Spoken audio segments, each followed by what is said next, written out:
Bienvenidos a la programación de ayer canal. Estamos muy contentos porque nuevamente tenemos una cita con el Creador en este día de reposo. Antes de estudiar la palabra de Dios, vamos a inclinar nuestro rostro para orar. Querido Dios, ven Padre, una vez más te damos las gracias porque tú siempre estás con nosotros, porque nos das el reposo de este día y nos ayudas porque cada uno de nosotros necesitamos de ti. Bendice la programación y a los hermanos que están viendo para que cada uno de los mensajes puedan quedar calados en nuestro corazón, pueda haber un efecto transformador y cada día podamos parecernos más a ti. Te agradecemos por todo en el nombre de Jesús. Amén. Vamos a estar estudiando en nuestras Biblias el libro de Salmo 98 y dice el primer verso: Cantad a Jehová cántico nuevo, porque ha hecho maravillas, su diestra nos ha salvado y está en su santo brazo. Jehová ha hecho notoria su salvación a vista de las naciones, ha descubierto su justicia. Dios les bendiga y disfrutemos de la programación de ayer canal.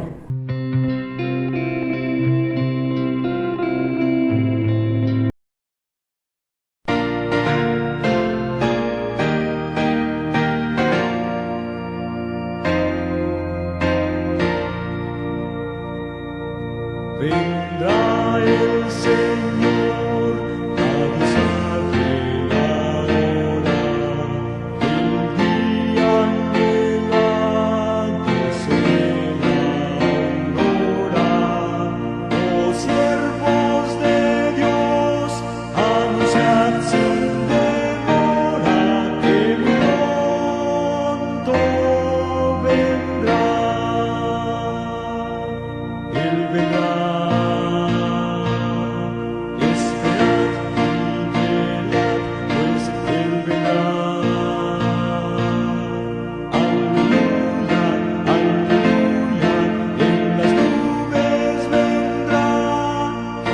Vestes gloriosas, si pronto vendrá.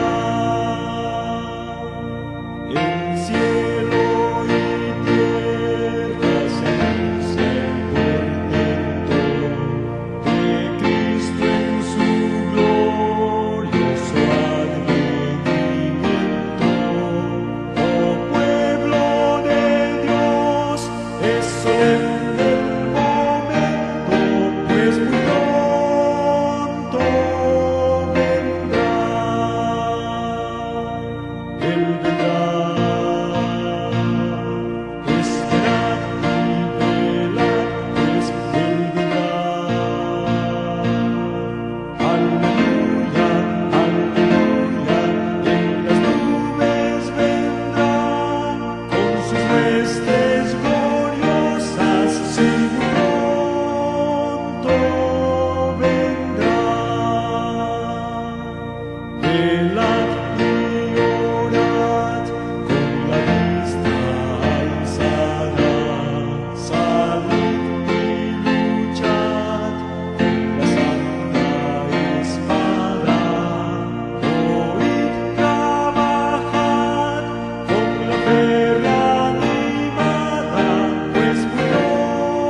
días hay, lo sé, en que triste te sientes y sin esperanza estás. Pero existe un Dios que promete ayudarte y fuerzas tu alma tendrá. Nunca te rindas, Cristo ya viene y su rostro pronto verás. Nunca te rindas, Cristo ya viene, nos llevará a su hogar. Este mundo cruel no será para siempre, el mal pronto terminará. Y mi fe en Jesús cada día es más fuerte, pues sé que Jesús volverá. Nunca te rindas, Cristo ya viene y su rostro pronto verás. Nunca te rindas, Cristo ya viene, nos llevará a su hogar.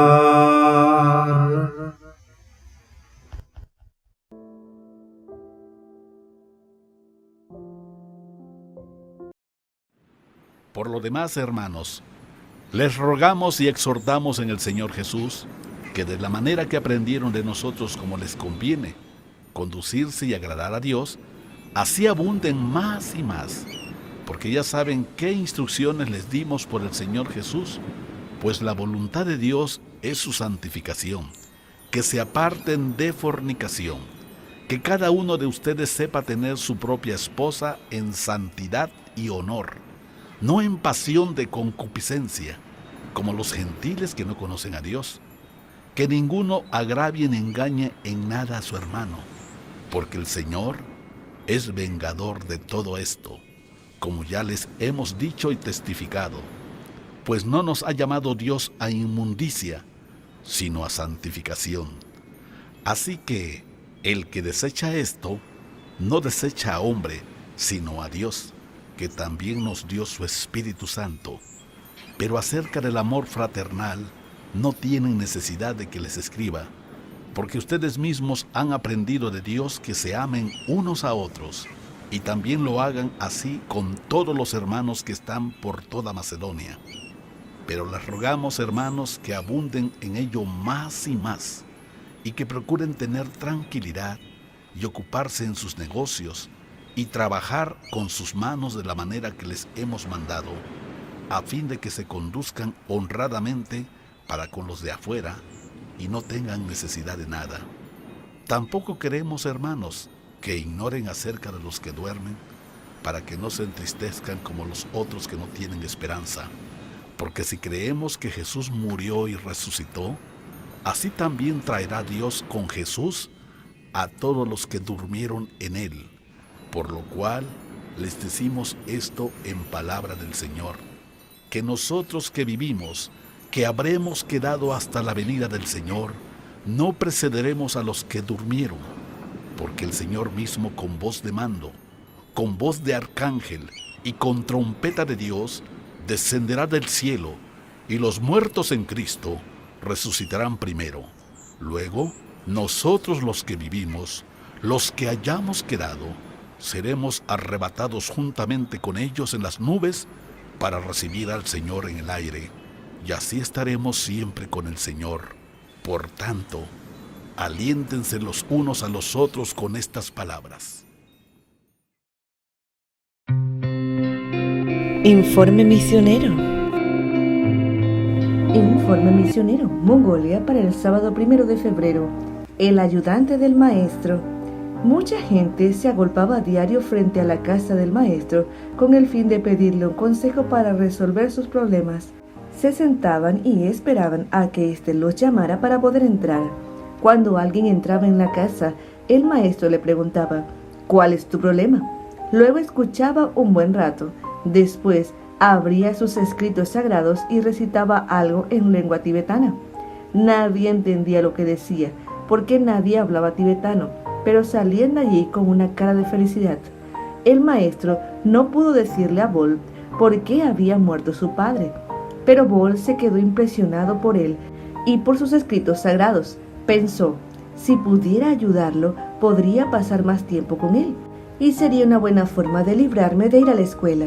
De vuelta a casa le dijo a su madre: a lo mejor yo también me hago maestro. ¿Podrías preguntarle a tu maestro si me quiere formar? Ella se mostró reacia, pero aceptó preguntárselo. Un día después volvió de la casa del maestro con una gran sonrisa. El maestro se puso muy contento cuando le dije lo que quieres hacer. Hace mucho tiempo que quieres ser mentor de un muchacho. Y así, Bol se fue a vivir con el maestro. Todas las mañanas a las 6, el maestro le empujaba con un palo de madera para despertarlo. Entonces Bol se sentaba durante horas aprendiendo la lengua tibetana y memorizando textos de sus escrituras sagradas. También tenía muchas tareas, como cocinar para el maestro y limpiar su casa. Bol vivió con el maestro 2 años, memorizaba todos los textos que el maestro le pedía y hacía lo que él le mandaba. Cuando cumplió 15 años, el maestro lo llevó a un monasterio donde podría formarse para ser también maestro. El director del monasterio interrogó a Bol. ¿Qué has aprendido?, le preguntó. ¿Puedes recitar este texto y este otro? Bol, el chico que hacía muchas preguntas, ahora era capaz de dar muchas respuestas a partir de sus escritos sagrados. El maestro principal estaba impresionado. Está bien preparado, dijo, pero acabamos de aceptar otro chico y no nos queda sitio. Si vuelve el siguiente año, lo aceptaremos en primer lugar. Ese fue un momento decisivo en la vida de Bol. Si no podía formarse para ser maestro, quería volver a la escuela normal, así que volvió a casa de nuevo con su madre y su hermana gemela. Pero llevaba 2 años sin ir a la escuela y estaba muy por detrás de los antiguos compañeros. La madre habló con el director y éste aceptó que Bol estudiara con sus antiguos compañeros durante 2 meses, y si conseguía ponerse al nivel de ellos en las materias, podría quedarse en la clase. Bol se sentó en la primera fila. A diferencia de antes, ahora estaba ansioso de aprender. Para su sorpresa, todas las materias le resultaron fáciles y pronto se convirtió en el primero de la clase. Sus compañeros no entendían por qué le iba tan bien, siendo que había faltado 2 años. Bol se dio cuenta más tarde que 2 años memorizando textos había disciplinado su mente, permitiéndole completar fácilmente sus tareas escolares. Después de la secundaria, Bol decidió aprender inglés. Quería ser profesor de inglés, ya hablaba mongol y ruso. Pensó que un tercer idioma no sería tan difícil. Pero, tras unos días de clase en la universidad, no le estaba yendo bien. El inglés era mucho más difícil de lo que él esperaba. Su hermana gemela tuvo una idea. Había conocido a unos estadounidenses que le estaban enseñando inglés, así que le dijo: ven a conocer a los estadounidenses. A Bol no le interesó. Más adelante su hermana le enseñó un Nuevo Testamento en mongol. Los estadounidenses son cristianos, le dijo. No vayas más con ellos, le dijo alarmado. Nosotros ya tenemos una religión en Mongolia. Pero su hermana no le hizo caso. Bol siguió teniendo problemas con sus clases de inglés.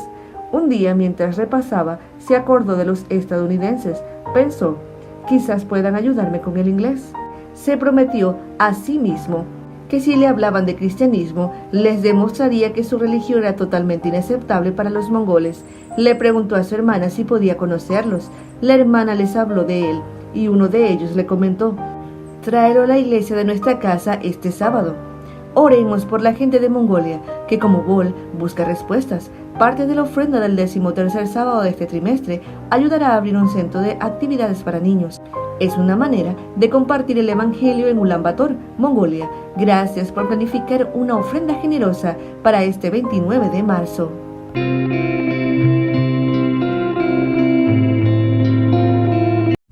Nuevo Horizonte Evangelismo para el sábado 1 de febrero, enseñando a los niños a amar la misión. Y Jesús crecía en sabiduría y en estatura y en gracia para con Dios y los hombres. Lucas 2:52. La educación religiosa de los niños y jóvenes era muy importante en el antiguo Israel. El libro El deseado de todas las gentes presenta que desde tiempos más remotos los fieles de Israel habían prestado mucha atención a la educación de la juventud. El Señor había indicado que desde la más tierna infancia debía enseñarse a los niños su bondad y grandeza, especialmente cómo se revelaban en la ley divina y en la historia de Israel. Capítulo 7, página 52. María fue muy dedicada y fiel al proporcionar educación religiosa al niño Jesús. Elena G. de White también comenta que su madre fue su primera maestra humana. De labios de ella y de los rollos de los profetas aprendió las cosas celestiales. Página 53. Leyendo los evangelios se puede corroborar esta fiel tarea de María al observar a Jesús, citar de memoria versículos del Antiguo Testamento que reafirman el origen celestial de su ministerio aquí en la tierra. En este contexto se puede tener una perspectiva nueva de lo que las Sagradas Escrituras narran acerca de la experiencia de Jesús en su primera visita al templo a los 12 años. En el libro Deseado de todas las gentes leemos: por primera vez, el niño Jesús miraba el templo, contemplaba la sangrante víctima sobre el altar del sacrificio, presenciaba los impresionantes ritos del servicio pascual. Día tras día veía más claramente su significado. Todo acto parecía ligado a su propia vida. El misterio de su misión se estaba revelando al Salvador. Página 61. Al participar en esta primera fiesta de Pascua, Jesús comprende y acepta su misión como el Cordero de Dios. Juan 1:29. De la misma forma, la educación religiosa proporcionada por la escuela sabática a los niños y jóvenes de la Iglesia les ayuda no solamente a comprender y a experimentar la salvación en sus vidas, sino también a enamorarse de la misión de la Iglesia. Los niños y los jóvenes harán suya esta misión y dedicarán sus vidas a la misma. El libro Los mejores consejos sobre la obra de la escuela sabática afirma: en nuestra escuela sabática se debería confiar responsabilidades a los jóvenes a fin de que puedan desarrollar sus talentos y adquirir energía espiritual. Si los jóvenes se entregan al Señor desde muy temprano, en sus vidas podrán ser instruidos en cómo ayudar a otros. Que los jóvenes se solidaricen con los que necesitan ayuda, no para ocuparse en charlas triviales, sino para presentar el carácter cristiano y ser colaboradores con Dios, ganando a los que no se han entregado al Señor. Página 66.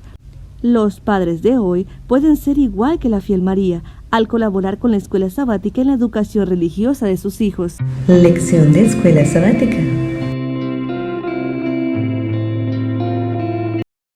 Mis hermanos, buenos días, ¿cómo están? Qué lindo es adorar a Dios y estudiar este hermoso folleto, el amor de Dios y su justicia. Y mis hermanos, no se olviden de compartir, prediquen el Evangelio a aquellas personas que necesitan escuchar el mensaje divino. Hay que predicar el Evangelio. Hoy día vamos a estudiar la ira del amor divino. Y para estudiar vamos a orar, mis hermanos. Santo Dios que estás en los cielos, te agradecemos por todas las bendiciones que has derramado sobre nosotros durante esta semana. Gracias, Señor, porque hemos sentido tu compañía, tanto en las cosas buenas como en las cosas malas que han ocurrido en nuestra vida. Gracias porque estás con nosotros. Ahora pedimos, Señor, tu bendición sobre todos y cada uno de nosotros.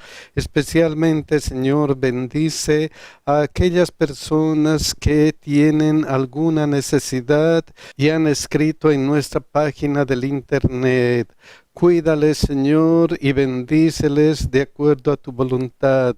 Y también te pedimos por nuestros hijos. Cuídales, Señor, ayúdales en todos sus proyectos y bendíceles en el nombre de Jesús. Amén.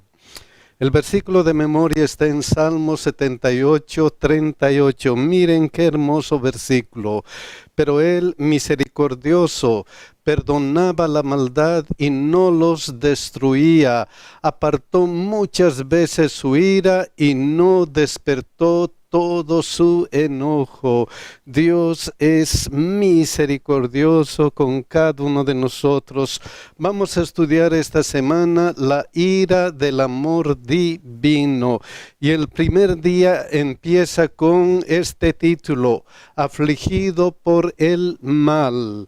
Vamos a empezar con Salmo 78:1. Miren lo que dice: escucha, pueblo mío, mi ley, inclinad vuestro oído a las palabras de mi boca. Dios pide, Dios suplica, Dios está hablando con su pueblo y le dice: escuchen mi ley y mis palabras. ¿Por qué? ¿Por qué necesitamos escuchar la ley de Dios y la palabra de Dios? ¿Por qué? Básicamente por tres cosas importantes, como muestra Salmo 78:7. Miren lo que dice: a fin de que pongan en Dios su confianza, escuchen mi ley y mis palabras, para que confíen en Dios enteramente. Luego, ¿para qué? Y no se olviden de las obras de Dios. Escuchen mi ley y mis palabras para que no se olviden de las obras de Dios. Y la tercera idea importante es que guarden sus mandamientos. Escuchen mi ley y mis palabras para que guarden sus mandamientos. Tres cosas importantes. ¿Y por qué Dios quiere que nosotros estemos seguros con Él? Confiemos en Él, que no nos olvidemos de sus obras, que guardemos sus mandamientos. ¿Por qué Él desea eso? ¿Por qué? Miren lo que dice Salmo 78:8. Y no sean como sus padres, generación contumaz y rebelde, generación que no dispuso su corazón, ni fue fiel para con Dios su espíritu. Por favor, dice Dios, escuchen mi palabra, confíen en mí, para que no sean rebeldes e infieles como sus padres, como otras personas, para que no entren en el ciclo de la rebeldía. ¿Cómo es el ciclo de la rebeldía? ¿Cómo empieza? Vamos a ver Salmo 78, 12, 17. Delante de sus padres hizo maravillas en la tierra de Egipto, en el campo de Zoán. Dios hace maravillas, Dios hace grandes cosas para sus hijos. ¿Y cuál es a veces la respuesta? ¿Cuál es la respuesta que Dios tiene a veces cuando nos bendice? ¿Cuál es la respuesta? Pero aún volvieron a pecar contra Él, rebelándose contra el Altísimo en el desierto. Entonces el ciclo de rebeldía comienza con: Dios cuida a su pueblo, el pueblo se rebela. ¿Qué le sigue a ese ciclo? Salmo 78, 21 y 22. Miren lo que dice: por tanto, oyó Jehová y se indignó, se encendió el fuego contra Jacob y el furor subió también contra Israel, por cuanto no habían creído a Dios ni habían confiado en su salvación. Entonces, ¿qué pasa cuando el pueblo se rebela? Entonces Dios se indigna. Miren lo que dice Lamentaciones 2:3. Toda la fuerza de Israel desaparece ante su ira feroz. El Señor ha retirado su protección durante el ataque del enemigo. Él consume toda la tierra de Israel como un fuego ardiente. Dios retira su protección y el pueblo de Dios sufre. Entonces Dios se indigna, retira su protección en respuesta a la decisión de su pueblo, en respuesta a la rebeldía. Miren lo que dice Juez 3, 7, 9 y 12 de este ciclo que estamos estudiando. Hicieron pues los hijos de Israel lo malo ante los ojos de Jehová y olvidaron a Jehová su Dios y sirvieron a los Baales y a las imágenes de acera. Entonces el pueblo se rebela, el pueblo de Dios se rebela. Luego, ¿qué ocurre? Y la ira de Jehová se encendió contra Israel y los vendió en manos de Cusán Risataim, rey de Mesopotamia. ¿Qué pasa cuando el pueblo de Dios se rebela? Entonces Dios se indigna, retira su protección en respuesta a la decisión de su pueblo. Luego, ¿qué sucede con el pueblo? Y sirvieron los hijos de Israel a Cusán Risataim 8 años. Entonces el pueblo es oprimido, sufre las consecuencias de su decisión. 3 cosas importantes hasta ahora. El pueblo recibe bendiciones, el pueblo se rebela, entonces Dios retira su protección y el pueblo comienza a sufrir. Luego, ¿qué sucede? Entonces clamaron los hijos de Israel a Jehová. Cuando nos va mal, cuando estamos en desesperación, ¿qué hacemos? Ahora sí nos recordamos de Dios. Ahora el pueblo de Israel clamó a Jehová. El pueblo clama a Dios por su liberación, clama a Dios por ayuda. ¿Y qué hace Dios? ¿Qué hace Dios? Y Jehová levantó un libertador a los hijos de Israel y los libró. Esto es a Otoniel, hijo de Cenaz, hermano menor de Caleb. Entonces Dios escucha a su pueblo. Dios siempre está con su pueblo. Dios nos escucha. Dios ayuda y libera a su pueblo. Así es nuestro Dios. Dios siempre nos ayuda. Pedimos a Dios, Dios Señor, ayúdame, yo te he de servir. Dios nos ayuda, Dios nos cuida y estamos fieles y pasa un poquito de tiempo y ¿qué sucede? Otra vez nos olvidamos de Dios como el pueblo de Israel. Volvieron los hijos de Israel a hacer lo malo ante los ojos de Jehová. Entonces el pueblo vuelve a rebelarse contra Dios y este ciclo continúa en nuestra vida cristiana, en la vida de los hijos de Dios. Ojalá que nosotros siempre estemos tomados de la mano de Dios, no entremos en este círculo vicioso.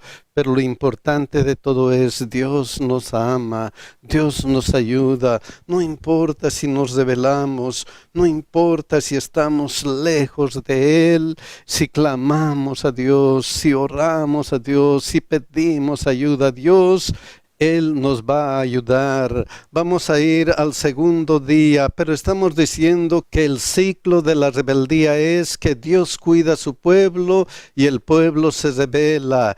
Dios se indigna, retira su protección en respuesta a la decisión de su pueblo y el pueblo es oprimido, sufre las consecuencias de su decisión. Luego el pueblo clama a Dios por su liberación y Dios ayuda, libera a su pueblo, pero lamentablemente después que Dios ha ayudado, el pueblo vuelve a rebelarse contra Dios. Ahora el título del segundo día es Dios es lento en airarse. El pueblo vuelve a rebelarse contra Dios, pero miren lo que dice este versículo, Nehemías 9, 31 y 33.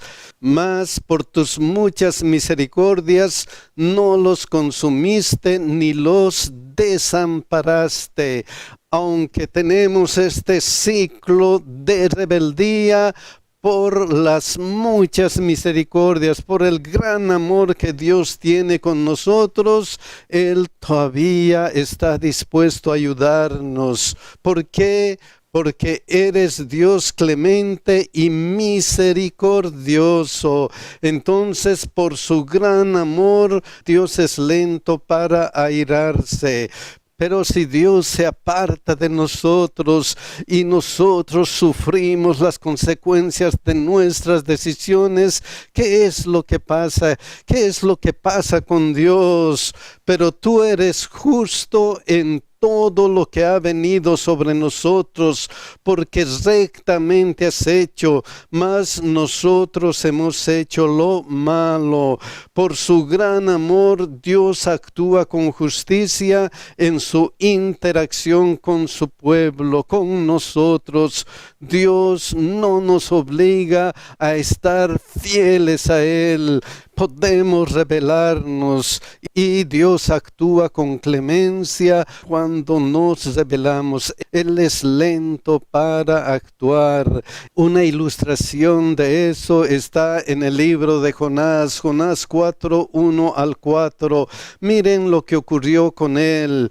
Pero Jonás se apesadumbró en extremo y se enojó, lloró a Jehová y dijo: ahora, oh Jehová, ¿no es esto lo que yo decía estando aún en mi tierra? Por eso me apresuré a huir a Tarsis, porque sabía yo que tú eres Dios clemente y piadoso, tardo en enojarse y de grande misericordia, y que te arrepientes del mal. Sabemos la historia de Jonás, sabemos por qué no quiso ir a Nínive, y sabemos que cuando él finalmente fue a Nínive y predicó: Nínive va a ser destruido, Nínive se arrepintió y no fue destruido. Y Jonás, conociendo el carácter de Dios, conociendo que Él es clemente, piadoso, tardo en enojarse y de gran misericordia, y que se arrepiente del mal, Él no quiso ir a predicar el mensaje de destrucción. Entonces Jonás conocía que por su gran amor Dios es lento para airarse. Luego miren lo que pasa. Ahora pues, oh Jehová, te ruego que me quites la vida, porque mejor me es la muerte que la vida. Y Jehová le dijo: ¿haces tú bien en enojarte tanto? ¿Haces tú bien en enojarte? Que Dios es misericordioso, que Dios ama tanto a las personas que está dispuesto a perdonarles.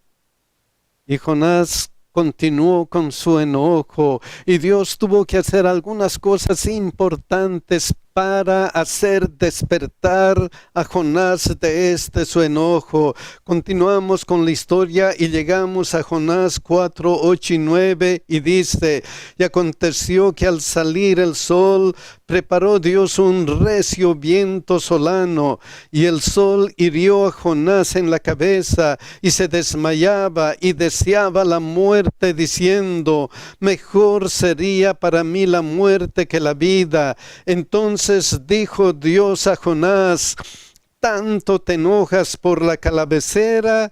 Y él respondió: mucho me enojo hasta la muerte. Los versículos 10 y 11 dice: y dijo Jehová: ¿tuviste tú lástima de la calabacera en la cual no trabajaste, ni tú la hiciste crecer, que en espacio de una noche nació y en espacio de otra noche pereció?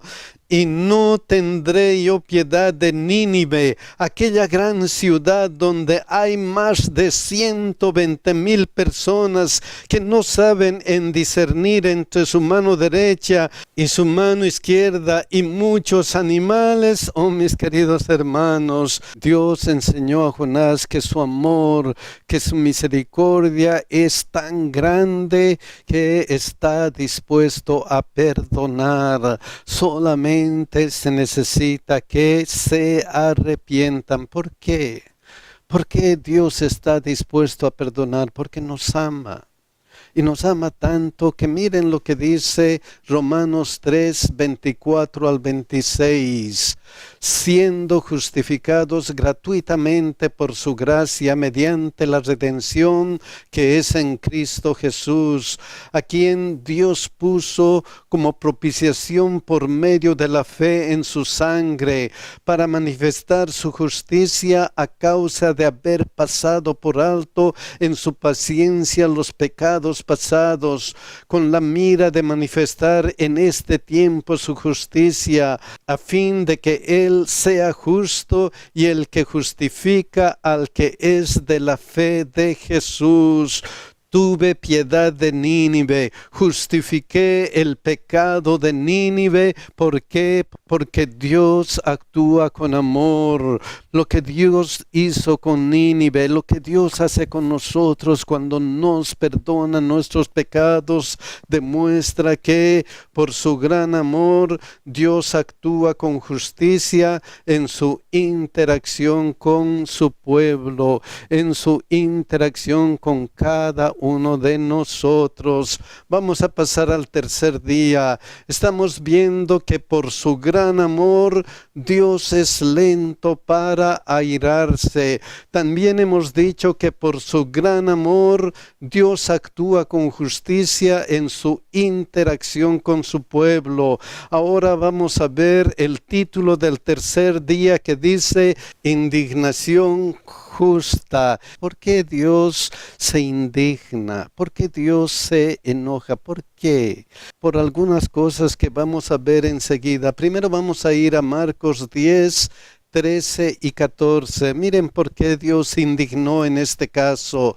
Y le presentaban niños para que los tocase, y los discípulos reprendían a los que los presentaban. Viéndolo, Jesús se indignó. Miren lo que dice esta versión. Dios habla hoy. Jesús, viendo esto, se enojó. ¿Por qué se enojó? ¿Por qué se indignó? ¿Qué es lo que causó el enojo o la indignación de Jesús? Y les dijo: dejad a los niños venir a mí y no se los impidáis, porque de los tales es el reino de Dios. Entonces Jesús se indignó, Jesús se enojó porque impedían a los niños acercarse a Él.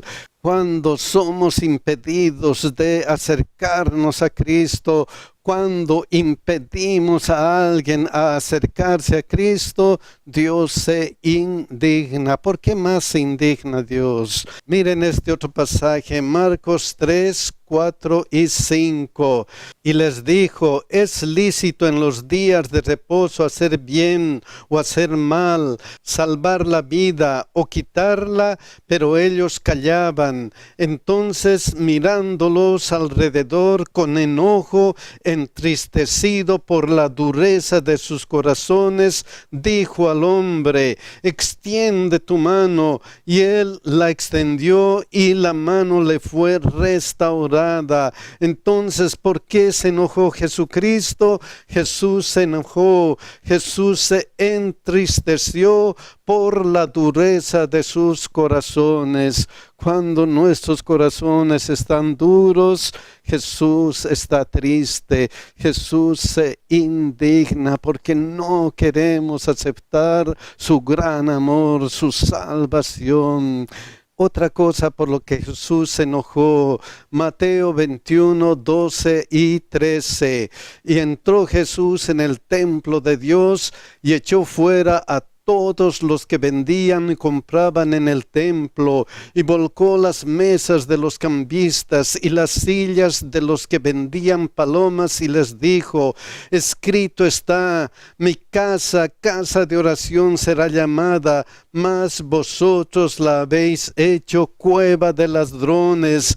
Jesús mostró su celo piadoso porque su casa era utilizada para engañar y oprimir. decir 3 cosas importantes por las que Jesús se enojó, por la que Jesús estaba indignado. En primer lugar, cuando impiden a otras personas acercarse a Jesús, cuando tenemos el corazón duro y cuando utilizamos la casa de Dios, la iglesia, para engañar y oprimir. Es una indignación de amor, un celo que muestra que Dios se preocupa en que nosotros vayamos a Él, en que nuestro corazón se suavice, en que nuestras acciones como cristianos sean justas.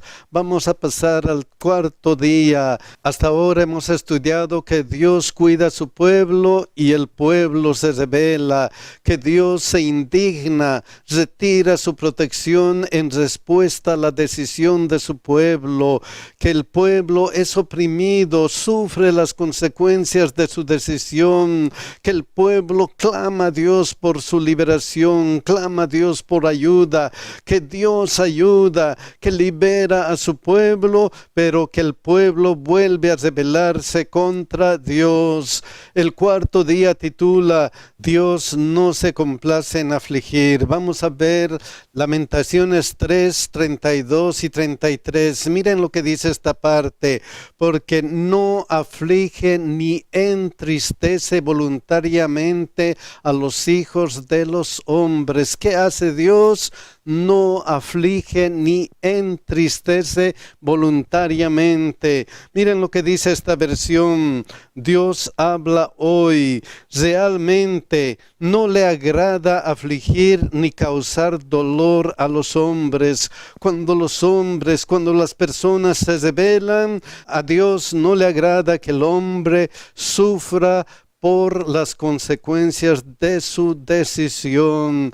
Entonces a Dios no le agrada afligir. Y como a Dios no le agrada afligir, ¿qué es lo que hace Dios? ¿Qué es lo que hace Dios? Jeremías 35:15, miren lo que dice: y envié a vosotros todos mis siervos los profetas desde temprano y sin cesar para deciros: volveos ahora cada uno de vuestro mal camino y enmendad vuestras obras, y no vayáis tras dioses ajenos para servirles, y viviréis en la tierra que di a vosotros y a vuestros padres. Como a Dios no le agrada afligir, Dios nos envía su mensaje: vuélvanse, arrepiéntanse. Pero el pueblo es rebelde, pero nosotros a veces somos rebeldes, mas no inclinasteis vuestro oído ni me oíste. Entonces Dios cuida a su pueblo, Dios envía mensajeros, pero el pueblo aún así se rebela. Miren lo que dice Salmo 81:11, cuando el pueblo se rebela: pero mi pueblo no oyó mi voz, Israel no me quiso a mí. Los dejé por tanto a la dureza de su corazón, caminaron en sus propios consejos. Entonces el pueblo es oprimido, sufre las consecuencias de su decisión. Miren lo que dice Esdras 5:12: mas después que nuestros padres provocaron a ir al Dios de los cielos, Él los entregó en mano de Nabucodonosor, rey de Babilonia, caldeo, el cual destruyó esta casa y llevó cautivo al pueblo a Babilonia. Entonces los dejé a sufrir las consecuencias de su decisión. Cuando nosotros decidimos mal, ¿qué más puede hacer Dios? Solamente rogarnos, solamente enviarnos su mensaje, pero Dios es lento para airarse. Miren lo que dice 2 Crónicas 36:16: mas ellos hacían escarnio de los mensajeros de Dios y menospreciaban sus palabras, burlándose de sus profetas, hasta que subió la ira de Jehová contra su pueblo y no hubo ya remedio. Dios aflige cuando ya no hay remedio. cuando nuestro corazón es duro. Mis queridos hermanos, ojalá que nuestro corazón nunca se endurezca. Ojalá que no estemos como el pueblo de Israel, rebelándose contra el maravilloso Dios que tenía. Pero a pesar que Dios aflige cuando ya no hay remedio, ¿qué hace Dios? ¿Qué más hace Dios? Miren lo que dice Lamentaciones 3, 32 y 33.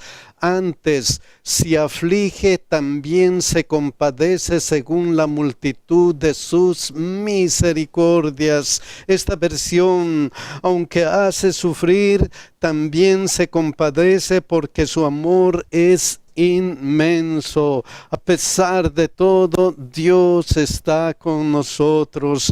Entonces, aunque Dios aflige, también se compadece porque su amor es inmenso. Por eso, Salmo 81, 13 y 14 dice: oh, si me hubiera oído mi pueblo, si en mis caminos hubiera andado Israel, en un momento habría yo derribado a sus enemigos y vuelto mi mano contra sus adversarios. Mis queridos hermanos, si estamos en rebeldía, hay que escuchar a Dios, hay que escuchar el gran amor de Dios, y Dios va a estar con nosotros. Vamos a pasar al quinto día, y hemos visto hasta ahora que a Dios no le agrada afligir, que Dios aflige cuando ya no hay remedio. Aunque Dios aflige, también se compadece porque su amor es inmenso.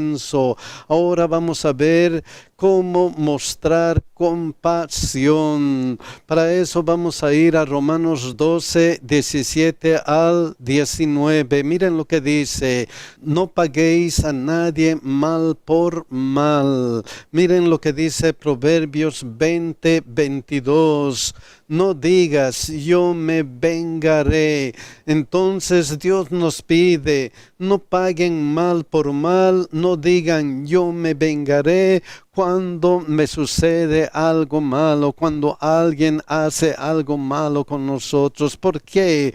¿Por qué dice eso Dios? Deuteronomio 32, 35, miren lo que dice: porque mía es la venganza y la retribución. A su tiempo su pie resbalará, porque el día de su aflicción está cercano y lo que les está preparado se apresura. No paguen mal por mal, no digan yo me vengaré. ¿Por qué? Porque Dios es quien se encargará de juzgar la injusticia y el mal. Y por eso, porque Dios se va a encargar de juzgar la injusticia y el mal, Él nos dice: espera a Jehová y Él te salvará. Dios nos va a ayudar en el momento oportuno. ¿Por qué? ¿Por qué tenemos que esperar en Dios? ¿Por qué no debemos actuar por nosotros mismos? ¿Por qué? Primera Tesalonicenses 5:9. Porque no nos ha puesto Dios para ira. No estamos aquí para ira. Somos luz del mundo. Debemos ser luz para otras personas. Debemos seguir el ejemplo de Jesús, porque no nos ha puesto Dios para ira, sino para alcanzar salvación por medio de nuestro Señor Jesucristo. Entonces, Dios nos ha puesto para alcanzar salvación. Entonces, si Dios nos dice: no paguen mal por mal, no digan yo me vengaré. Si Dios nos dice: ustedes han sido puestos para alcanzar la salvación, ¿qué es lo que debemos hacer con nuestro prójimo? Procurad lo bueno delante de todos los hombres, si es posible, en cuanto dependa de vosotros, estad en paz con todos los hombres. No os venguéis vosotros mismos, amados míos, sino dejad lugar a la ira de Dios, porque escrito está: mía es la venganza, yo pagaré, dice el Señor. Mis queridos hermanos, Dios nos pide: amen a su prójimo. Si es posible, estén en paz con todas las personas. Ojalá que nosotros, tomados de la mano de Dios, podamos reflejar el amor de Dios para con todas las personas. Que Dios nos cuide y que Dios nos bendiga, mis hermanos. Cápsula de salud. Y su importancia para nuestro organismo. Las frutas son alimentos muy llamativos por sus colores, aromas y formas. Ellas contienen sustancias protectoras para nuestro organismo como las fibras, los antioxidantes, las vitaminas, minerales y también sustancias fitoquímicas que nos ayudan a estar sanos. Rejuvenecen e hidratan nuestra piel y los órganos vitales. También procuran valiosas sales para nuestro organismo. En general, las frutas son el equilibrio perfecto entre la belleza y la salud. Son ricas en vitaminas, minerales y antioxidantes. Y es importante saber que algunas vitaminas y minerales dependen en buena medida de las frutas como su fuente de suministro. También quiero hablarte acerca de algunos beneficios de las frutas, entre ellos que apoya el crecimiento y desarrollo de los niños, fortaleciendo su sistema inmunológico y protegiendo contra enfermedades. También son un importante soporte para el sistema cardiovascular, debido a que su fibra y antioxidantes reducen los problemas cardiovasculares. Por otra parte, quiero mencionarte que mejoran la salud mental. Según algunos estudios, está relacionado con un menor riesgo de depresión y también de ansiedad. Y por último, quiero mencionarte que mejora la salud intestinal, debido a que una dieta rica en frutas ayuda a mejorar la flora intestinal, también conocida como microbiota. Ayuda a disminuir las complicaciones digestivas como las diarreas, los gases y el estreñimiento. Y recuerda, es mejor gastar en alimento que gastar en medicamento, porque yo quiero vivir sano. ¿Y tú?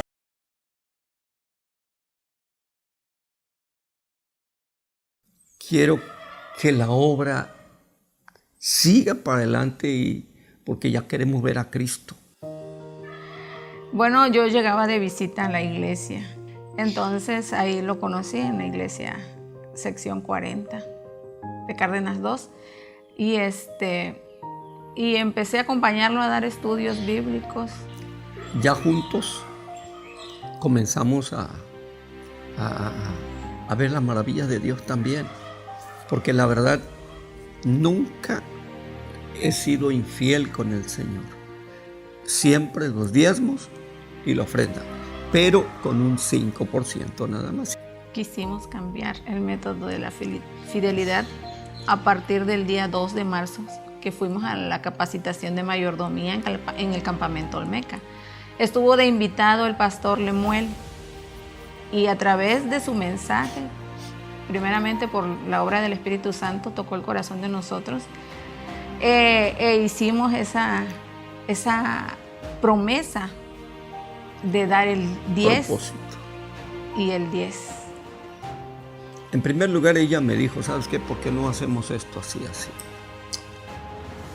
Me di cuenta que había la posibilidad, ¿me explico?, de poner a Dios en primer lugar, todavía, aún más, e ir más lejos. Yo le dije, Señor, voy a cumplir como tú dices, porque yo necesito que primero yo sea fiel, más fiel todavía. Segundo, quiero que la obra siga para adelante porque ya queremos ver a Cristo. Hemos visto que la mano de Dios no se cerró. La mano de Dios como que se abrió más.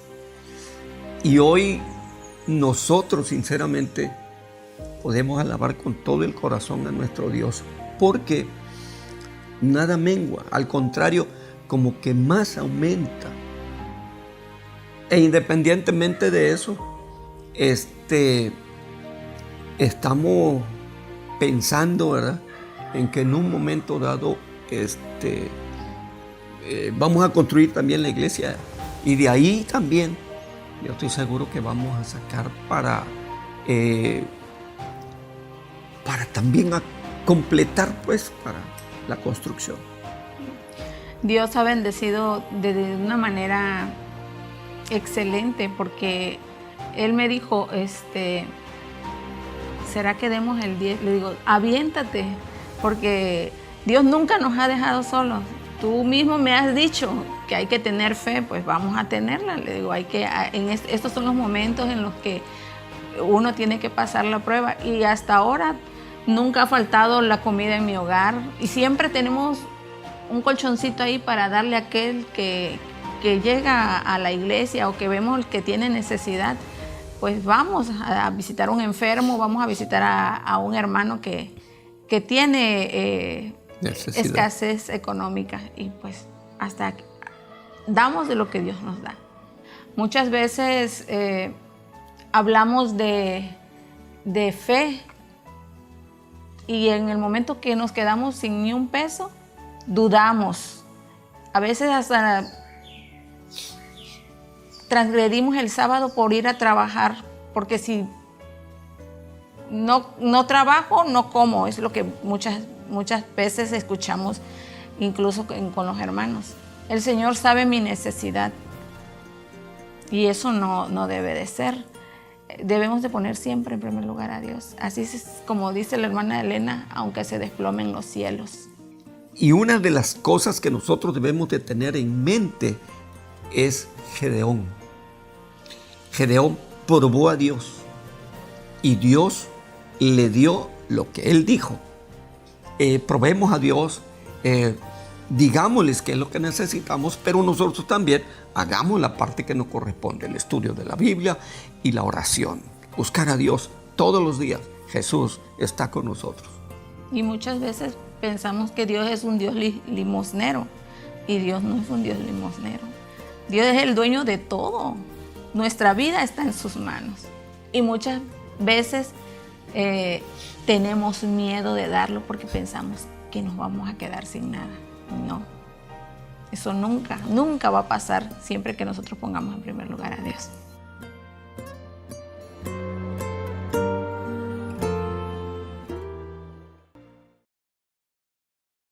Música especial.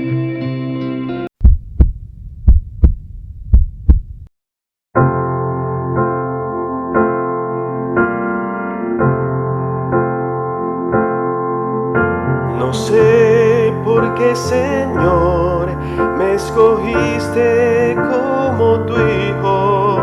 Tú sabes bien lo malo que hay en mí, oh Dios. Pero tu amor tan grande y tan lleno de bondad, pues Cristo Jesús me vino a salvar.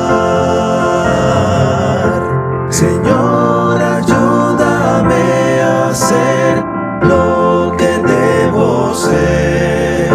Tu voz escucharé con fe. Mi vida entrego a ti desde hoy y a tu lado quiero estar, oh Dios. ¿Cómo es posible que un Dios tan grande me amara tanto? Me cuida y me quiere bendecir, oh Dios. Pero tu amor tan grande y tan lleno de bondad, pues Cristo Jesús me vino a salvar. Señor, ayúdame a hacer lo que debo ser.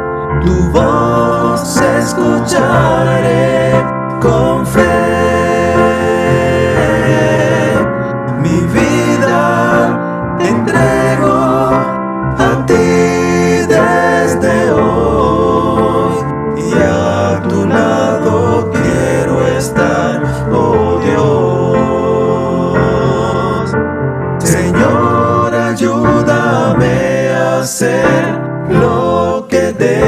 ser. Tu voz escucharé con fe. Mi vida entrego a ti desde hoy, y a tu lado quiero estar, oh Dios. Y a tu lado quiero estar, oh Dios.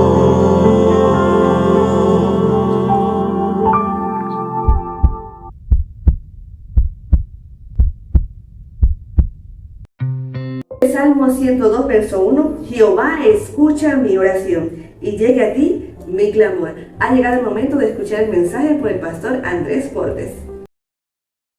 Mensaje.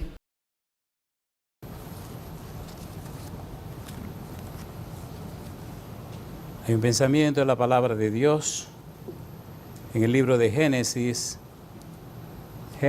capítulo 1, versículo 1. Dice la palabra de Dios en Génesis, capítulo 1, versículo 1.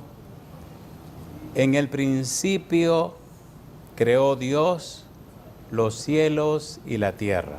¿Qué les parece si nos ponemos en pie para orar?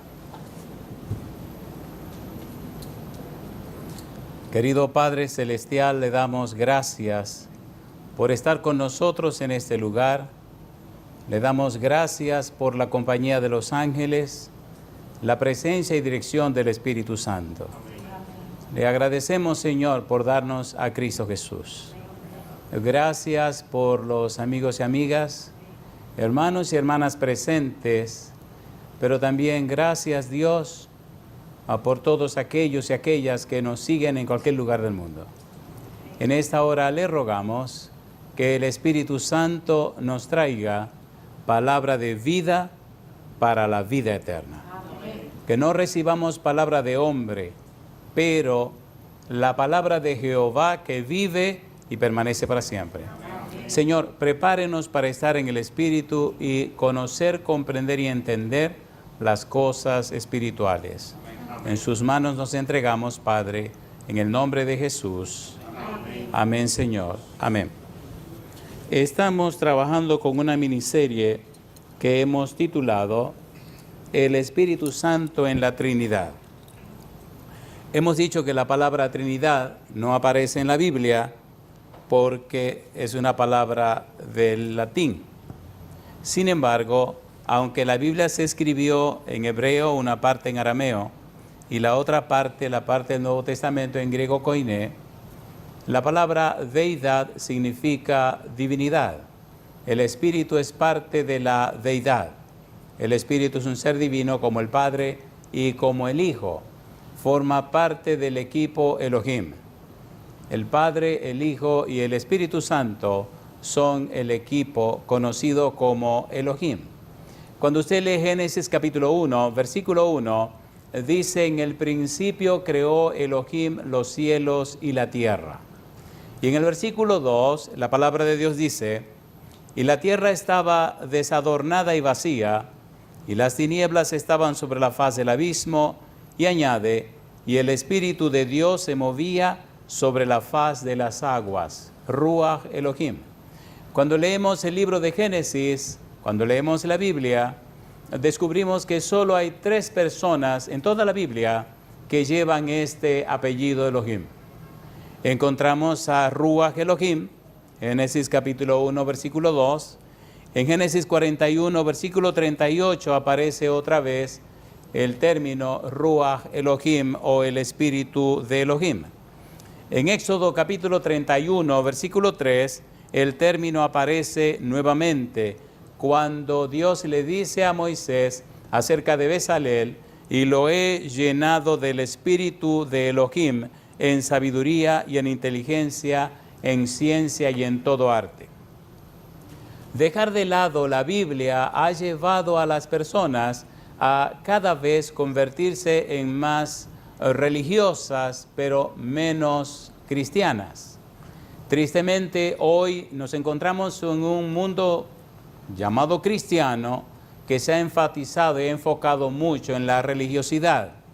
por el desconocimiento de la palabra de Dios, al punto que han tratado de cercenar, de quitar, de cortar una persona del equipo Elohim, la persona Ruach Elohim. En el capítulo 35 del libro de Éxodo, los versículos 30 a 31, Moisés le habla al pueblo lo que Dios le había dicho. Y dijo Moisés a los hijos de Israel: mirad, Jehová ha nombrado a Bezalel, hijo de Uri, hijo de Ur, de la tribu de Judá, y lo ha llenado del Espíritu de Dios en sabiduría, en inteligencia, en ciencia y en todo arte. Número 1. El primer nombre que aparece del equipo Elohim es Ruach Elohim, el Espíritu de Elohim. Elohim es un nombre plural. Cuando aparece la palabra Elohim, inmediatamente debemos pensar que está presente más de una persona. Y el primer miembro de este equipo, Elohim, es Ruach Elohim, como dice Génesis capítulo 1, versículo 2. La palabra Elohim significa supremo, significa todopoderoso, significa creador, significa el que todo lo puede. El equipo Elohim, Ruach Elohim, Yahweh Elohim y Bar Elohim, traducido del arameo Bar Elohim, ese equipo Elohim es un plural, Elohim. Cuando seguimos mirando en esta introducción, el segundo miembro del equipo Elohim, Yahweh Elohim, Génesis capítulo 2, versículo 4 al 8, versículo 15 al 18, versículo 21, 22, estamos introduciendo el estudio, descubrimos que hay un segundo miembro del equipo. Dice la Biblia en Génesis 2, 4, estos son los orígenes de los cielos y de la tierra, cuando fueron creados el día que Jehová Dios hizo la tierra y los cielos. El día que Yahweh Elohim hizo los cielos y la tierra.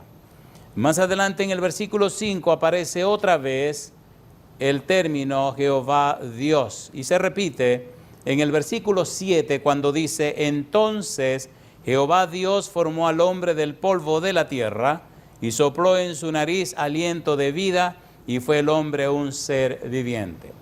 La Biblia, que es la palabra de Dios, nos presenta las evidencias, las pruebas de lo que Dios hace y también de quién es Dios.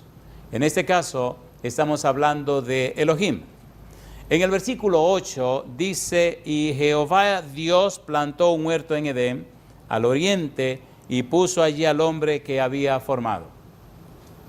Cuando leemos la Biblia como la que interpreta la Biblia, cuando leemos la Biblia como su sola intérprete, cuando usted permite que la Biblia se explique a sí misma, entonces descubrimos la verdad.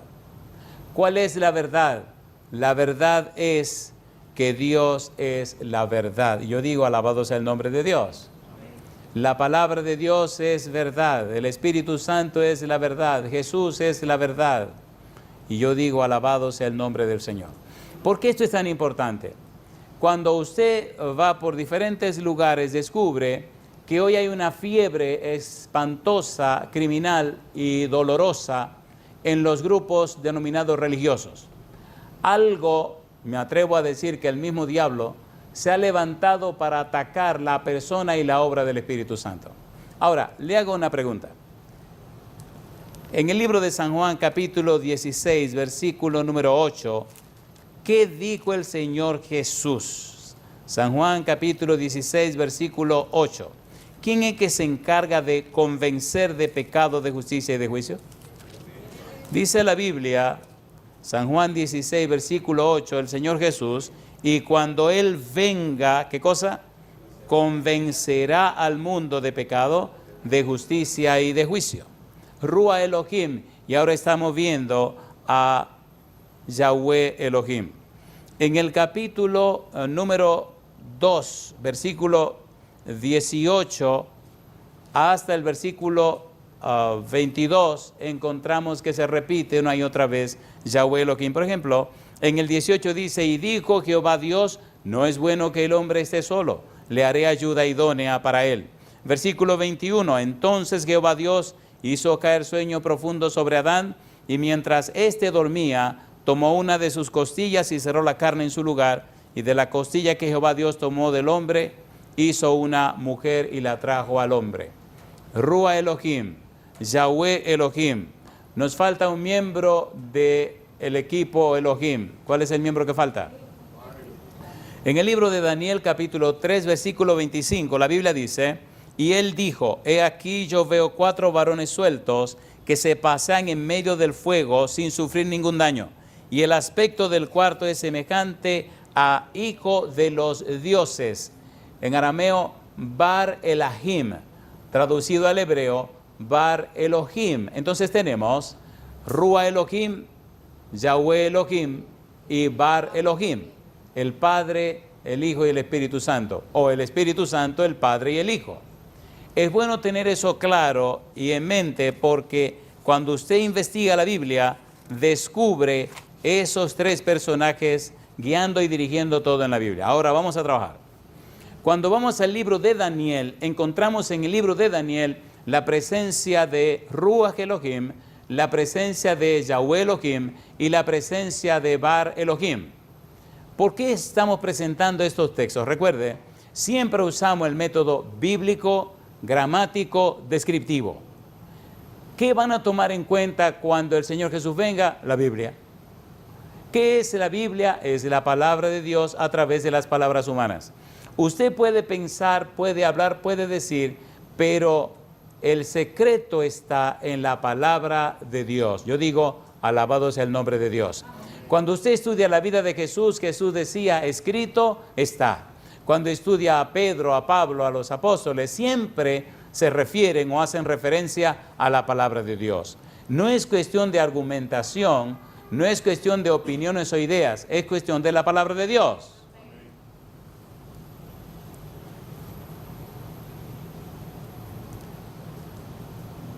Elohim en Daniel. Veamos primero la palabra Elohim, cómo aparece en el libro de Daniel, y luego veremos a Ruach Elohim, veremos a Yahweh Elohim y veremos también a Jesús o Bar Elohim en arameo. Las pruebas o evidencias nos ayudan a seguir y continuar con el método de Dios. Mira lo que dice en el libro de Números. Vamos rapidito. Números capítulo 14. ¿Qué dice Dios? Números capítulo número 14. Mire lo que dice el Señor en su palabra. Llama la atención cómo Dios una y otra vez nos presenta esta descripción, esta idea. Dice el versículo 11. Y Jehová dijo a Moisés, ¿hasta cuándo me ha de irritar este pueblo? ¿Hasta cuándo? ¿Qué cosa dice? No me creerán con todas las señales que he hecho en medio de ellos. Mi pregunta, ¿hizo Dios señales o no hizo señales? ¿Las hizo o no las hizo? ¿Eran pruebas o evidencia para que el pueblo creyera? A ver, ¿sí o no? ¿Creyó el pueblo? Lamentablemente, el pueblo no quiso creer. Ahora, estamos presentando las pruebas o las evidencias que dicen quién es Elohim. Usted tiene uno de 2 caminos. O usted cree, porque usted está aquí porque usted cree en la palabra de Dios. ¿Así o no es así? Éxodo capítulo 14, versículo 31. Y vio Israel aquel grande hecho que Jehová ejecutó contra los egipcios. Y dice ahora, y el pueblo temió a Jehová y creyeron a Jehová y a Moisés su siervo. Éxodo 14, 31. Hace Dios y realiza Dios hechos tangibles, claros, para que la gente crea, ¿sí o no? ¿Sí o no? La Biblia nos da las evidencias para que nuestra fe esté basada en los hechos de Jehová. La fe no es un asunto basado en los criterios humanos. No. La fe es el resultado de la manifestación de Dios en beneficio del hombre. Y cuando el hombre le cree a Dios por la manifestación que ha hecho, entonces el Espíritu Santo produce en el hombre un fruto conocido como fe, que es dependiente del fruto amor. Es imposible conocer a Dios y no tener fe, porque fe significa creer en Dios, fe significa estar seguro de Dios, fe significa certeza, certidumbre, firmeza, seguridad, confianza. En la medida que usted se llena de la palabra de Dios, así se fortalece y aumenta su fe. En el libro de Romanos capítulo 10 versículo 17 dice, así que la fe es, ¿por qué cosa? Por el oír, y el oír por la palabra de Dios. Si usted no está estudiando la Biblia, si usted no está lleno de la Biblia, perdóneme, entonces usted tiene un pensamiento positivo, pero no tiene fe. La fe nace de Dios a través de su palabra. Santifícalos en tu verdad, tu palabra es verdad. Veamos la palabra Elohim en el libro de Daniel. En Daniel capítulo 1, versículo número 2 dice, y el Señor entregó en sus manos a Joacim, rey de Judá, y parte de los utensilios de la casa de Dios. En el versículo 9, Daniel 1:9 dice, y puso Elohim a Daniel en gracia y en buena voluntad con el jefe de los eunucos. En el versículo 17 dice, a estos 4 muchachos Elohim les dio conocimiento e inteligencia en todas las letras y ciencias, y Daniel tuvo entendimiento en toda visión y sueños. ¿Quién lo hizo? Elohim. Aquí aparece el nombre Elohim, el nombre plural del gobierno divino. Ponga cuidado. En el capítulo 9, versículo 3, dice, y volví mi rostro a Elohim el Señor, buscándole en oración y ruego, en ayuno, cilicio y ceniza. El nombre aparece otra vez en el versículo 11. Todo Israel traspasó tu ley, apartándose para no obedecer tu voz, por lo cual ha caído sobre nosotros la maldición y el juramento que está escrito en la ley de Moisés, siervo de Elohim, porque contra él pecamos. En la primera parte del libro de Daniel aparece el nombre de Elohim, pero veremos en los detalles más adelante cómo aparece el nombre de Ruah Elohim, el nombre de Yahweh Elohim y el nombre de Bar Elohim en arameo, que ya hemos dicho es Bar Elohim en hebreo. Estas evidencias o pruebas crean en nuestro cerebro patrones de pensamientos. Usted no es lo que usted quiere hacer, usted es el resultado de lo que usted ha hecho para crear esos patrones que tiene en su mente. ¿Es así o no es así? ¿Es así o no es así? Entonces hay que ver dónde se formaron esos patrones de pensamiento que usted tiene. Si no se formaron en la palabra de Dios, perdone, usted es una bomba de tiempo.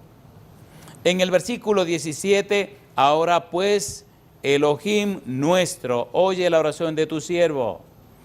En el versículo 18, inclina, oh Elohim mío, tu oído, es la oración de Daniel. En el versículo 19, oye Señor, oh Señor, perdona, presta oído, Señor, y hazlo, no tardes, por amor de ti mismo, Elohim mío, porque tu nombre es invocado sobre tu ciudad y sobre tu pueblo. Daniel está derramando su corazón delante de Dios. Y ahora veamos entonces esta parte interesante y sabrosa en el libro de Daniel. Número 1, Ruach Elohim, el espíritu de Elohim. Daniel capítulo 4, versículo 8. Vamos a leer estos pasajes para que el tiempo nos pueda rendir. Daniel capítulo número 4, versículo 8. ¿Cómo dice el versículo 8? Hasta que entró delante de mí Daniel, cuyo nombre es, ¿cómo? Belsasar, como el nombre de mi Dios y en quien mora, ¿qué cosa dice? El espíritu de los dioses santos. Conté delante de él el sueño, diciendo, el espíritu de Elohim, en arameo, que es el espíritu de Elohim, el Ruach Elohim, el mismo Ruach Elohim de Génesis capítulo 1, versículo 2. Veamos cómo aparece el nombre del Espíritu Santo en el libro de Daniel. Número 1, Daniel 4:8, Daniel 4:9 dice, Belsasar, jefe de los magos, ya que he entendido que hay en ti Espíritu de los dioses santos, y que ningún misterio se te esconde, declárame las visiones de mi sueño que he visto y su interpretación. Cuando usted decide hacer de la Biblia la guía de su vida, usted compromete a Dios con la vida suya. Dios está comprometido con su palabra, no está comprometido con ningún ser humano. Ahora, cuando usted toma la palabra de Dios y la hace suya, entonces Dios está comprometido con usted, porque Dios no miente. Sécase la hierba, marchítase la flor, mas la palabra de Jehová el Dios nuestro permanece para siempre.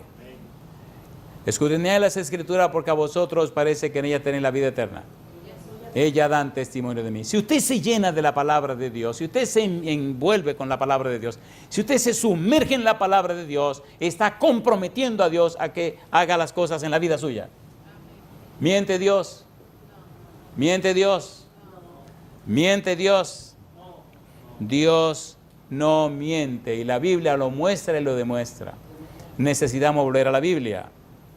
En el versículo 18 del capítulo 4 de Daniel, otra vez aparece el nombre Ruach Elohim. Dice Nabucodonosor: yo, el rey Nabucodonosor, he visto este sueño.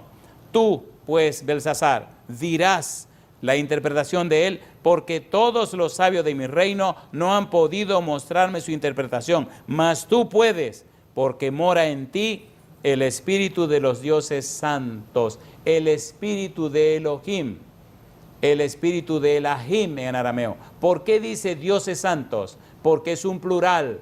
Elahim, Elohim, es un nombre plural.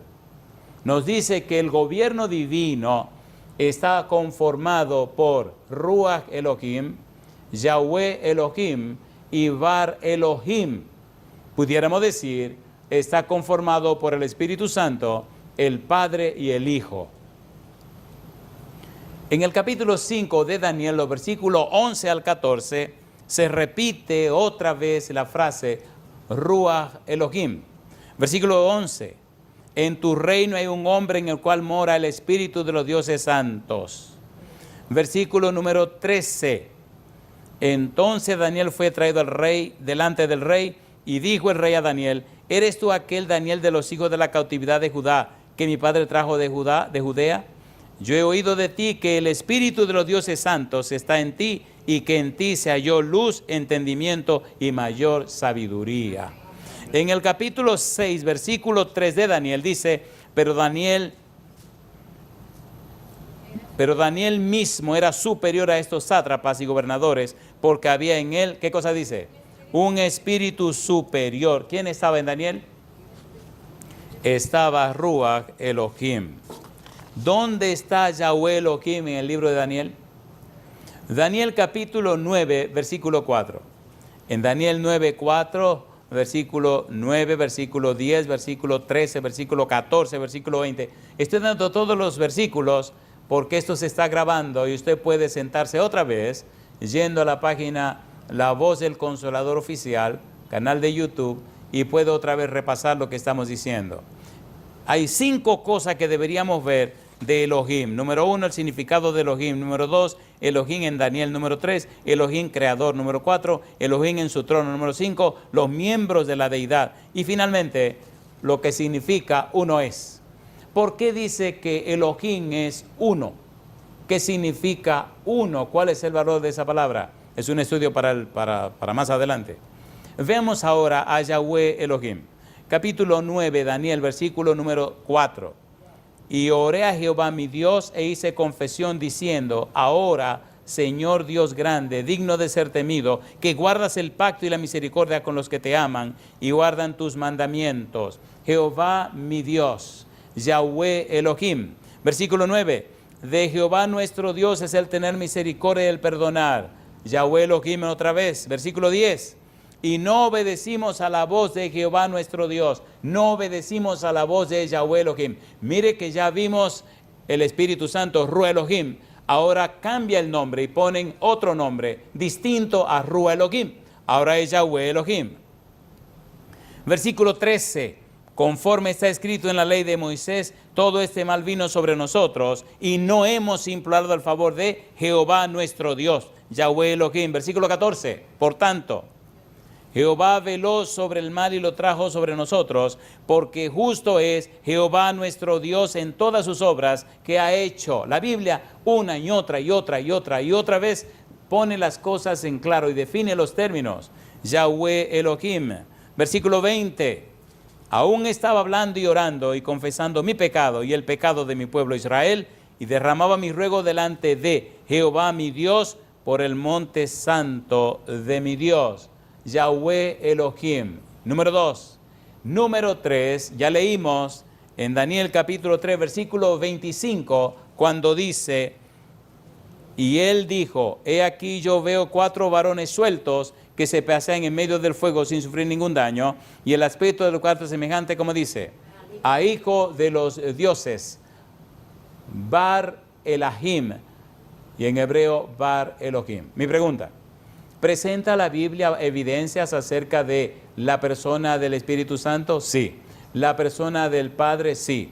¿La persona de Jesucristo? Sí. ¿Cómo les llama? Al Espíritu Santo le llama Ruach Elohim. Al Padre le llama Yahweh Elohim. Y al Hijo le llama Bar Elohim. Y yo digo, alabado sea el nombre de Dios. La pregunta entonces, ¿necesitamos volver a la Biblia? A ver, ¿sí o no? Usted dirá, pastor, ¿y por qué tan importante lo que estamos estudiando? Y le contestaré, usted no tiene idea la guerra que hay contra el Espíritu Santo en iglesias cristianas en cualquier rincón de la tierra. Y hay una serie de confusiones que da tristeza y pena, que en un tiempo como el que vivimos, que es un tiempo especial, donde necesitamos urgentemente ser bautizados con el Espíritu, la gente distraída bombardeando al Espíritu Santo. Mi pregunta, ¿cree usted a Dios? ¿Le cree usted a Dios? ¿Cree usted a la palabra de Dios? Veamos ahora un perfil maravilloso. Como dice Génesis 1:1, en el principio creó Elohim los cielos y la tierra. Si el nombre Elohim es plural, si Ruach Elohim, si Yahweh Elohim, si Bar Elohim son parte del equipo Elohim que creó todas las cosas, entonces pregunto, ¿debería ser Ruach Elohim un creador? A ver, ¿sí o no? Sí. ¿Debería ser Yahweh Elohim un creador? Sí. ¿Y debería ser Bar Elohim un creador? Sí. ¿Y dónde lo dice la Biblia? Comencemos con Ruach Elohim. En Génesis 1:2. ¿Qué dice Génesis capítulo 1, versículo 2? En el principio creó Elohim los cielos y la tierra. Versículo 1, versículo 2. Y la tierra estaba ¿cómo? Desadornada y vacía, y las tinieblas estaban sobre la faz del abismo. ¿Y qué dice ahora? Y el Espíritu de Dios se movía sobre la faz de las aguas. Ruach Elohim se movía sobre la faz de las aguas. ¿Estaba presente Ruach Elohim, sí o no? Sí. ¿Estaba presente o no estaba presente? Sí. Mira lo que dice Job 33, versículo 4. Y el Espíritu de Elohim me hizo, y el soplo, Ruach, del Omnipotente me dio vida. ¿Da vida el Espíritu Santo? ¿Sí o no? ¿Tiene poder para crear el Espíritu Santo? La Biblia dice que sí. Salmos capítulo 33, versículo 6. Por la palabra de Jehová fueron hechos los cielos, y todo el ejército de ellos por el Ruach de su boca. ¿Tiene el Espíritu Santo poder para dar vida? ¿Sí o no? ¿Es el Espíritu Santo creador? Sí, Señor. Veamos ahora a Yahweh Elohim, Génesis capítulo 2, versículo 4, versículo 7 al 9, versículo 21 y versículo 22. Dice el 4, estos son los orígenes de los cielos y de la tierra, cuando fueron creados, el día que Yahweh Elohim hizo la tierra y los cielos. Entonces, Yahweh Elohim formó al hombre del polvo de la tierra, y sopló en su nariz aliento de vida, y fue el hombre un ser viviente. Se repite la idea en el versículo 8, cuando dice, y Jehová Dios plantó un huerto en Edén al oriente y puso allí al hombre que había formado. Versículo 9, y Jehová Dios hizo nacer de la tierra todo árbol delicioso a la vista y bueno para comer, también el árbol de la vida en medio del huerto y el árbol de la ciencia del bien y del mal. Nunca hemos tenido dificultad en creer que el Padre es un todopoderoso creador. Nunca hemos dudado de que Cristo es creador, pero necesitamos dejar muy en claro que el Espíritu Santo, como parte del equipo, también es creador. En el versículo 21 del capítulo 2 de Génesis, dice: entonces Jehová Dios hizo caer sueño profundo sobre Adán, y mientras éste dormía, tomó una de sus costillas y cerró la carne en su lugar. Y de la costilla que Jehová Dios tomó del hombre, hizo ¿qué cosa? Hizo una mujer y la trajo al hombre. Pregunto, ¿es el Espíritu Santo creador? Sí. ¿Es el Padre creador? Sí. ¿Es Jesús creador? ¿Es creador o no es creador? Ya vimos que Bar Elohim aparece en Daniel capítulo 3, versículo 25. Ahora mire qué cosa linda dice San Juan capítulo 1, versículo 1 al 3. En el principio era el verbo, y el verbo era Dios. Este era en el principio con Dios. ¿Y qué dice ahora? Todas las cosas por Él fueron hechas, y sin Él nada de lo que ha sido hecho fue hecho. Y aquel verbo fue hecho carne y habitó entre nosotros, y vimos su gloria, gloria como del unigénito del Padre, lleno de gracia y de verdad. Pregunto, ¿es Cristo creador? ¿Sí o no? Sí. Colosenses capítulo 1, versículo 13 en adelante. El cual nos ha librado de la potestad de las tinieblas y trasladado al reino de su amado Hijo, en quien tenemos redención por su sangre, el perdón de pecados. Versículo 15.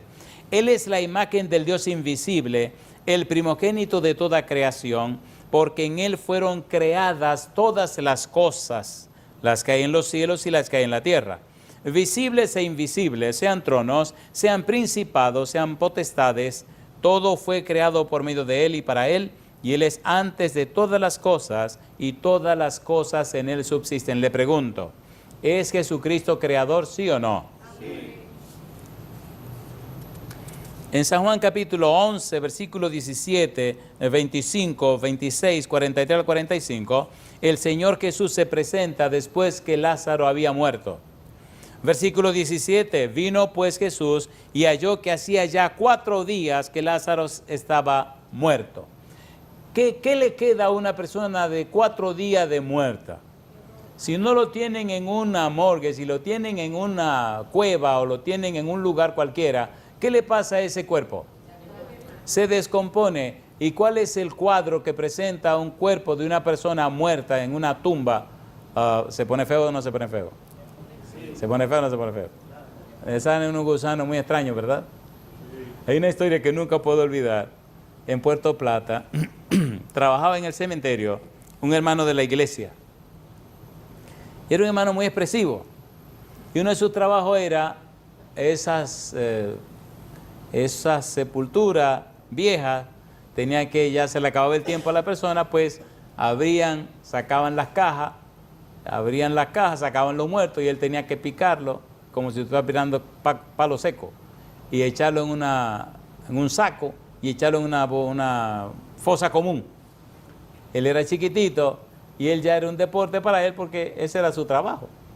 Le decían la sección tal ya está vencida y él iba, venían con una palita, quitaban la tierra, abrían, entonces sacaban la caja y su trabajo era venir atrás, ¿cómo me explico yo? Podando. ¿Le parece bien la palabra podando? Y él ya era como un deporte para él, que él ponía a la gente delante de él y decía, wow, este sí era grande. Y agarraba su machete y empezaba a picarlo de abajo para arriba. Y lo partía en pedazos y lo echaba, para él eso era como muy normal. Y lo echaba y que se quede. La pregunta es, le dije yo, pero venga acá, ¿usted nada más ve los muertos así ya cuando están secos? Me dice, sí, pero espérese, yo soy curioso. Digo, ¿cómo así? Y empezó a contarme unas historias de hace un buen tiempo. Me dice que una vez murió una jovencita y la enterraron muy rápido. Y entonces los familiares vinieron a averiguar qué fue lo que pasó.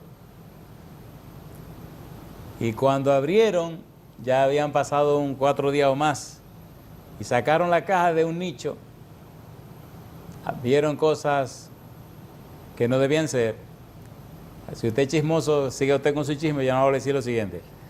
El cuerpo estaba tan lleno de gusanos, que habían gusanos de diferentes colores. ¿Usted quiere que se lo describa o no se lo describo?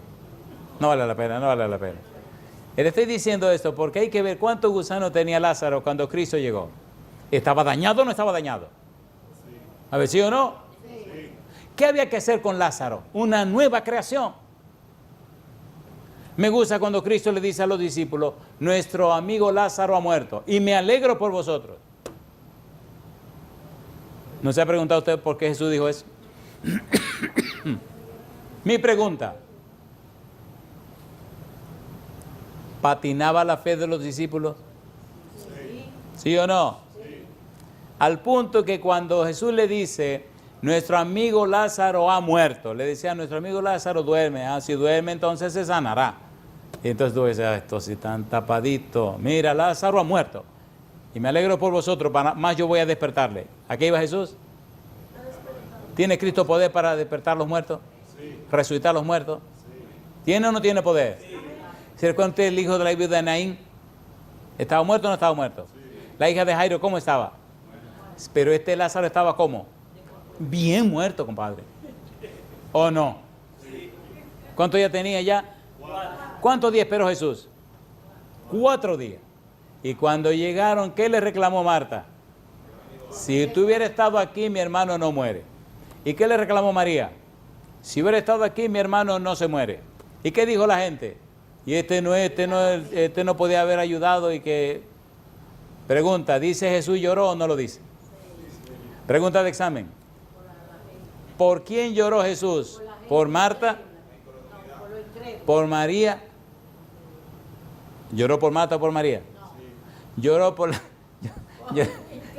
Lázaro? Es doloroso y triste cómo la gente se desenfoca. Pregunto, ¿sabía Cristo lo que haría cuando llegara donde Lázaro o donde Marta y María? Sí. ¿Sabía Cristo que iba a resucitar a Lázaro? Sí. Entonces, ¿por qué lloró? Sigo haciendo, lo pongo más difícil. Dice la Biblia, Jesús lloró. ¿Por qué? ¿Para qué? ¿Por quién lloró Jesús? Y le hago la pregunta a usted. ¿Debería Cristo llorar otra vez por usted? ¿Tiene Cristo poder para hacer maravillas? ¿Por qué usted no lo cree? Y usted me preguntará, ¿cómo sabe usted que yo no lo creo? Y yo le contestaré, ¿cuánta maravilla está haciendo en la vida suya? Él dice en su palabra que el evangelio se predica por testimonio. ¿Dónde están los testimonios? ¿Qué hace la gente hoy día? Argumentar. ¿Quién es el rey de la argumentación? El diablo. Mire qué cosa. Mire qué cosa. Mi pregunta. ¿Nos mandaron a argumentar? No. Nos mandaron a predicar la palabra de Dios. Y nos mandaron a predicar por testimonio. ¿Qué dice Mateo 24:14?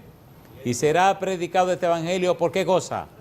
Por testimonio. Mi pregunta, ¿estaba muerto Lázaro o no estaba muerto? Sí. ¿O estaba bien muerto? Bien muerto. ¿Los escribas y los fariseos lo sabían o no lo sabían? A ver, ¿lo sabían o no lo sabían? ¿Había escribas y fariseos ahí en la casa de Marta y María cuando Cristo llegó? Sí, Señor. ¿Y este que hace tanta cosa? ¿Por qué no evitó que el muchacho se muriera? Y cuando llegaron a la tumba, que vinieron la gente, todo lo curioso, ¿qué dijo Jesús? Primero le oró al Padre y luego le dijo, quitad la piedra. Mi pregunta, ¿qué le dijo Marta? A mí me gustan los diálogos de ese incidente porque cuando Marta le dice, si tú hubieras estado aquí, mi hermano no hubiera muerto. Jesucristo le dijo, tu hermano resucitará. Y ella que se la sabe toda, se conoce la teología, le dijo, sí, yo sé que resucitará en el día postrero. Mire qué barbaridad, ¿eh? ¿Y qué le dijo Jesús? Yo soy la resurrección y la vida. El que cree en mí, aunque esté muerto, vivirá. Y si vive y cree en mí, no morirá para siempre. ¿Usted lo cree o no lo cree? Amén. ¿Lo cree o no lo cree? Sí. ¿Usted lo cree o no lo cree? Sí. ¿Usted está seguro? Sí. ¿O se le aflojan las rodillas cuando ve una gente muriéndose? Llegamos al hospital, llegamos a la clínica Corominas. Y el tipo se estaba muriendo. Es una de esas gente cabezona que el Señor le da oportunidad y le presenta la salvación y las cosas de este mundo lo entretiene. Me preguntó, ¿usted es un pastor de iglesia adventista? Le respondí, sí, señor. Mire si el tipo era un creyente fiel que me dice, enséñeme su credencial. Un tipo que se está muriendo. Se le está llenando de toxina todo el cuerpo porque los riñones ya no aguantaban más diálisis. Un tipo que se está muriendo y quiere que le presenten la evidencia. Y yo lo miro y me río. Saco mi cartera, saco mi tarjetita, mi carnet de mi credencial de ministro y se le enseño. Cogí la ley y dice, oh, ahora sí. Me la pasa, la agarra y empieza a llorar. Pero yo estaba caliente en ese momento. Y me dice, cuando yo era joven conocí el mensaje, un lenguaje de nosotros. Y le dije a Dios que me diera tiempo porque yo necesitaba primero estabilizarme. Y quería la seguridad de mi familia. Y quería producir suficiente para saber que iba a ser la obra de Dios. Y ya yo estoy más caliente todavía. Y entonces le dije, pues le llevó mucho tiempo. Y me dice, me llevó toda la vida. Digo, pero usted se ve joven, usted es un hombre, un tipo que no tiene ni 55 años. Y estaba dañado completamente. Y dice que trabajaba tanto en el monte con vacas y de esas cuestiones, que no tenía tiempo ni de llevar agua, que cuando llovía, ustedes han visto los pozos que se hacen, ¿verdad? Y esa cosa verde que se le pone encima. Dice que echaba a un lado esa cuestión y se veía ese tipo de agua, para no perder el tiempo. Y perdió la vida. Cuando terminó, me dijo que quería, le había orado a Dios que por favor quería un pastor de la iglesia adventista que viniera para él pedirle que orara y que lo presentara delante de Dios porque se ve que estaba muriendo. El tipo ya se iba a morir. Los médicos lo pusieron ahí, mire, cuidado intensivo. Cuando terminó su discurso empezó el mío.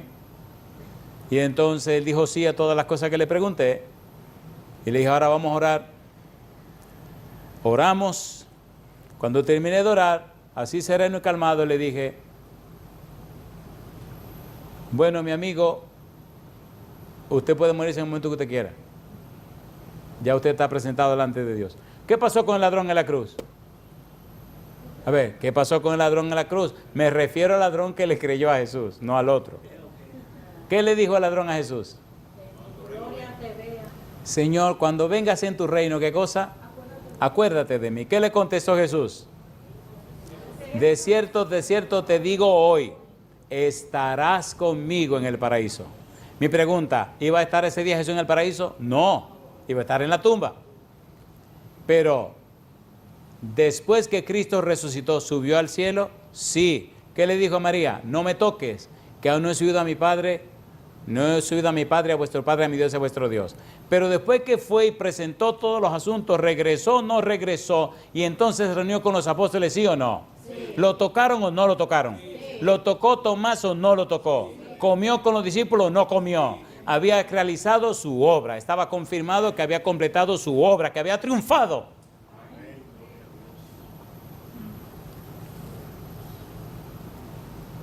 Entonces están delante de la tumba. El Todopoderoso Jesucristo, enfrente de la muerte y de las huestes del enemigo. Y Cristo después que ora le dice a la gente, quiten la piedra. Y Marta aparece, Señor, no, espérate, que ya hace 4 días y ya hiede. ¿Es día o no es día? ¿Es día o no es día? No te he dicho, le dijo Jesús, que si tú crees, verás la gloria de Dios. ¿Movieron la piedra o no la movieron? ¿La movieron o no la movieron? ¿Qué dijo Jesús? Dijo el nombre, Lázaro. ¿Qué cosa? Ven fuera. ¿Por qué no dijo, ven fuera? Ay, mi madre, un reguero muerto, resucitado, compadre, que todavía estuvieron muertos levantándose. ¿A quién llamó? A Lázaro. Lo llamó por nombre, Lázaro, ven fuera. ¿Qué hizo Lázaro? Obedeció. ¿Estaba podrido o no estaba podrido? ¿Sí o no? Sí. Usted puede estar todo lo podrido que le ha dado su gana, pero si usted le cree a Jesucristo, le resuelve el problema. Porque Él es todopoderoso creador. Y yo digo, alabado sea el nombre de Dios. Pienso que ya tenemos que aterrizar. Me gustan las expresiones del Señor Jesús. Dice el versículo 45 del capítulo 11 de San Juan. Entonces, ¿qué dice ahora? Entonces muchos de los judíos que habían venido para acompañar a María y vieron lo que hizo Jesús, ¿qué dice ahora? Creyeron en él. ¿Cuándo creyeron? Cuando vieron. Déjese de tanta filosofía, de tanta argumentación. Preséntele a la gente la experiencia que usted ha tenido con el Señor. Un testimonio habla más fuerte que 20.000 palabras. Somos muy dados al madre mía, al concepto helenístico, al concepto griego de hablar. A veces hablamos tanto que aturdimos a la gente, ¿o no? A veces, ¿o no? Mi madre estaba en un cierto lugar, y no sé, esa persona parece que se la cogió conmigo, y empezó a hablarme de la Biblia. Y yo calladito, junto con otras personas, empezamos a oír a la persona que está hablando de la Biblia. Oiga, y dijo tanta cosa, que una se contradecía con la otra. Y dale. Y después de un rato bien largo, entonces levanté la mano. Me dice, sí, dígame. Y le pregunté, ¿le puedo hacer una pregunta? Y me dice, sí, claro. Y le pregunté lo mismo que hizo el carcelero de Filipo. ¿Qué le preguntó el carcelero de Filipo a Pablo y a Silas? ¿Qué le preguntó? ¿Qué debo hacer para ser salvo? ¿Y qué le respondieron ellos? Cree en el Señor Jesucristo y serás salvo tú.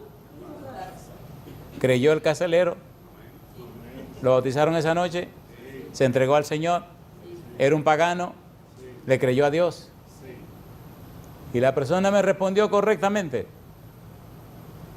Y le dije, usted me ha mareado enseñándome toda la teología que usted sabe, pero ¿no le parece que hubiera sido más fácil que empezáramos por el Señor Jesús? ¿Qué le garantiza que vamos a estar vivos mañana?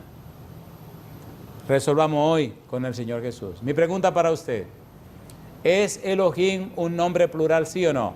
Sí. ¿Significa Elohim supremo, todopoderoso, soberano? Sí. ¿Es Ruach Elohim miembro del equipo Elohim? Sí. ¿Sí o no? Sí. ¿Ruach Elohim significa el espíritu de Elohim? Sí. A ver, ¿sí o no? Sí. Si usted no se sabe esto, entonces yo fracasé hoy. ¿Y Yahweh Elohim es parte del equipo Elohim? Sí. ¿Es Yahweh Elohim el Padre Celestial? Sí. ¿Bar Elohim en arameo es Bar Elohim en hebreo? Sí.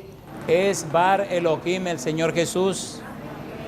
Entonces, en el Nuevo Testamento, la nomenclatura Padre, Hijo, Espíritu Santo es una manera más fácil de conocer, comprender y entender a Elohim del Antiguo Testamento. Hoy damos gracia y gloria a Dios que el Padre Celestial corrió cuando Adán y Eva pecaron, que anunció la venida de Jesucristo a través de la mujer como la simiente de la mujer, que Jesucristo vino a la tierra y nació de María. Cuando Cristo terminó su ministerio, ¿a quién dijo que enviaría? Dijo la promesa del Padre. ¿Y quién es la promesa del Padre? El Espíritu Santo. Entonces, piense por un momento.